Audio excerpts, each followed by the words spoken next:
મારી રેલીમાં કે આપણે આંદોલન કર્યું એમાં આવ્યા, પણ ભાજપને એ તો ખબર નથી કે હરિપુરમાં એટલો વિરોધ થયો, હરિપુર વાળા એટલા લોકો આવ્યા હતા, એ કોઈ આંકડા તો ત્યાં ન હોય.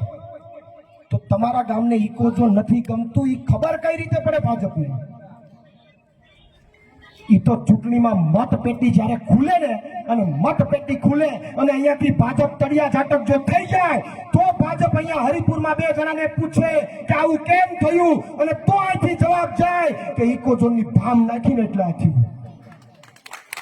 વાત સાચી કે નહીં?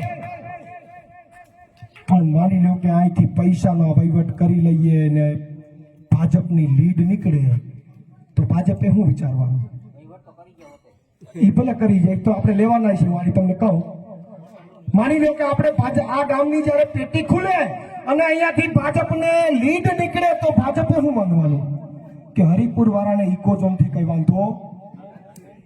સાચી જ વાત થાય ને? કારણ કે જો વાંધો હોય તો મત ન નીકળવા જોઈએ.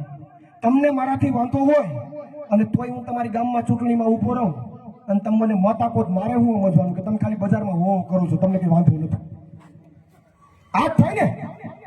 એટલે જો ભાજપને મત નીકળે તો ભાજપ પાસે મેસેજ શું જાય કે હરિપુરને ઇકો ઝોન થી વાંધો નથી, અને ભાજપને એમ થાય કે ઇકો ઝોન થી વાંધો હરિપુરને નથી, તો ઇકો ઝોન આવે કે નહીં આવે? ને સીધી લીટીની વાત છે ને, આમાં કઈ આડું ઉડું છે જ નહીં, સીધે સીધું આવી જાય.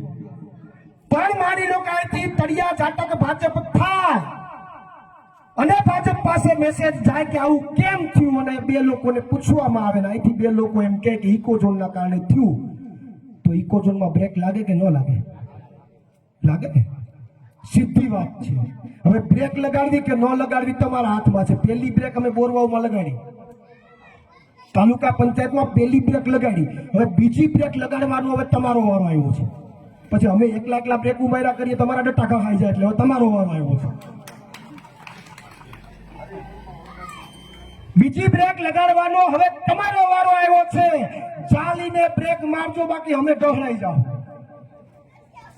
બ્રેક ચાલીને મારજો, તળિયા ઝાટક થાય એમ મારજો, બાકી અમે ઢોળાઈ જાવ. મારશો ને? અને જો બીજી બ્રેક તમે મારીને ચાલીને, તો ભાજપ ઇકો ઝોન લાગુ નહીં કરી શકે. એનું તમને કારણ કહું, કારણ કે એને બીક લાગે કે હમણાં 8 મહિનામાં પાછી જનરલ તાલુકા પંચાયત ને જિલ્લા પંચાયત આવે છે, 200 ગામડા આવે છે, બહુ મોટી નુકસાની થાય, બહુ મોટી બ્રેક લાગે, સીધા ડટ્ટા ચોટી જ જાય. આમાં તો હજી ગાડી બ્રેક લાગીને ચાલુ થઈ જાય, એમાં તો સીધા ડટ્ટા ચોટી જાય. અને ઈ પછી પાછી વરોધી પછી પાછી વિધાનસભાઓ આવે છે, તો એક હારે 10 વિધાનસભામાં અસર કરે. તો તમને એવું લાગે કે ભાજપ એટલી બધી તાલુકા પંચાયત ને જિલ્લા પંચાયત ને 10 વિધાનસભા જતી કરીને ઇકો ઝોન લાગુ કરે? એક પંચાયત જાતિ કરવાની વાતમાં નથી, 10 વિધાનસભા જવા દે? ન જવા દે ને? તો કહેવાનો મતલબ એ કે તમે બ્રેક મારો એટલે ઇકો ઝોનમાં બ્રેક લાગે. જો તમે નહીં મારો તો ઇકો ઝોનના હામૈયા કરવા માટે તૈયાર રહેજો. બરોબર ને? ઉપસર્ગ બ્રેક ના મારો તો હામૈયા કરવા માટે તૈયાર રહેજો. આ તમને એમ હોય ભલે 10 લાખ ની 2 લાખ થાય, અમારું શું જાય તો આખું ગામ બીજેપી મત આપજો, મને કઈ વાંધો નથી. તમને 10 ના 2 માં કઈ વાંધો